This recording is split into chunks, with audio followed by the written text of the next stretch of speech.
आप लोग पढ़ रहे हो पाठ 4 पृथ्वी की नदियाँ। क्या पढ़ रहे हो आप? पृथ्वी की नदियाँ। पृथ्वी की नदियाँ। अब इसमें हमने आपको बताया जो किताब में कलर्ड वर्ड है, कलर्ड माने रंगे हुए, है ना, रंगे हुए शब्द हैं, जैसे लाल रंग में, हरे रंग में शब्द ये रहते हैं ना, वही शब्द आपके बुक में सबसे महत्वपूर्ण होते हैं। उन शब्दों का आपको पता होना चाहिए। जैसे लिखा गया एक्सिस, ये हमारा क्या है? ग्लोब। ग्लोब क्या है? पृथ्वी का एक नमूना है। अब ये समझिए आप, पृथ्वी है, एक नमूना है। अब पृथ्वी हमारी ऐसे करके घूम रही है ना। अब इसमें देखिए दो चीजें, पृथ्वी जो घूम रही है एक निश्चित केंद्र पर घूम रही है। इसी निश्चित केंद्र को हम क्या कहते हैं? एक्सिस, यानी अक्ष। क्या कहते हैं? अक्ष। अब इसके बाद ये जो गति है पृथ्वी की घूमने की, ये देख रहे हैं, ये क्रिया जो हो रही है, इसको हम कहते हैं परिभ्रमण, यानी कि रोटेशन। क्या कहते हैं इसको? रोटेशन, या परिभ्रमण, या रोटेशन, या घूर्णन गति। ये पृथ्वी की घूर्णन गति है, समझ गए? और पृथ्वी अपने इस अक्ष पर 23 घंटे 56 मिनट 4.9 सेकंड में एक चक्कर पूरा करती है। यानी पृथ्वी यहाँ से ऐसे करके घूम के यहाँ तक फिर पहुँचने में उसको 23 घंटे 56 मिनट 4.9 सेकंड लगता है। समझ में आ गया? और इस गति के कारण क्या होता है? क्या होता है?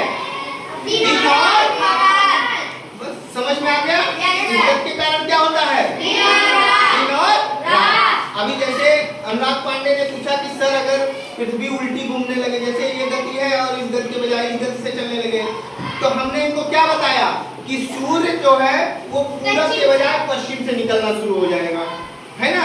ऐसा हो नहीं सकता, लेकिन इन्होंने पूछा तो इनका यही है कि सूर्य के निकलने की दिशा जो है वो बदल जाएगी। समझ गए? हाँ, पूरब में डूबेगा। तो ये है, लेकिन हमारी गति जो है ऐसे पृथ्वी की है। अब देखिए ये सूर्य है, ये क्या है बेटा? सूर्य। ये क्या है? सूर्य है। अब पृथ्वी का दूसरा क्या है? दूसरी गति क्या है पृथ्वी की? कि ऐसे अपने अक्ष पर घूमते हुए पृथ्वी जो है इनकी सूर्य की क्या करती है? ऐसे घूम रही है और क्या करती है?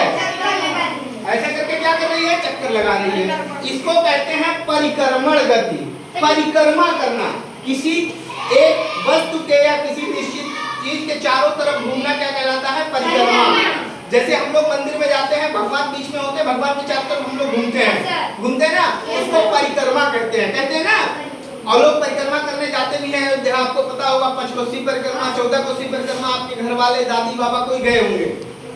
तो एक परिक्रमा, एक वस्तु या कोई वो हो, उसके चारों तरफ घूमना जो है वो क्या कहलाएगा? परिक्रमा। तो हमारी पृथ्वी जो है अपने स्थान पर घूमते हुए ऐसे करके, और ये सूर्य के चारों तरफ क्या कर रही? चक्कर लगा रही है। लेकिन अब जब यहाँ से कोई चीज चलेगी, गति होगी, तो उसको समय लगेगा ना। तो एक चक्कर सूर्य का पूरा करने में उसको कितना समय लगता है? 23 घंटे। सूर्य का चक्कर पूरा करने में, सूर्य का चक्कर लगाने में 365 दिन, है ना। 365 सही 1/4 दिन ऐसे लिखा जाता है। लेकिन 365 दिन 5 घंटे 48 मिनट 45 सेकेंड, है ना। ऐसे करके जो है ये पूरा समय लगता है ना। समझ में आ गया? इसीलिए ये 5-5 घंटे का जो गैप है, 4 साल बाद लीप ईयर आता है। क्या आता है? Leap year. लीप ईयर में क्या होता है, किसको पता है? हाँ, 366 दिन हो जाता है एक वर्ष में। Very good Aaryanshi. अब 366 दिन क्यों हो जाता है?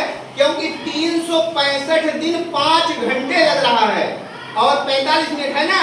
तो ये जो 5 घंटे है, 5-5 घंटे करके जुड़ करके ये 24 घंटे हो जाएगा 4 साल में। चौथे साल में 24 घंटा हो जाएगा, और 24 घंटे में क्या होता है? एक दिन, है ना। और यही एक दिन अगले में लीप ईयर बन जाता है। क्या बन जाता है? लीप ईयर का मतलब फरवरी महीना जो है वो 29 दिन का हो जाता है। अब समझ में आया कि ये लीप ईयर कैसे बन जाता है? समझ गए? ठीक, ओके।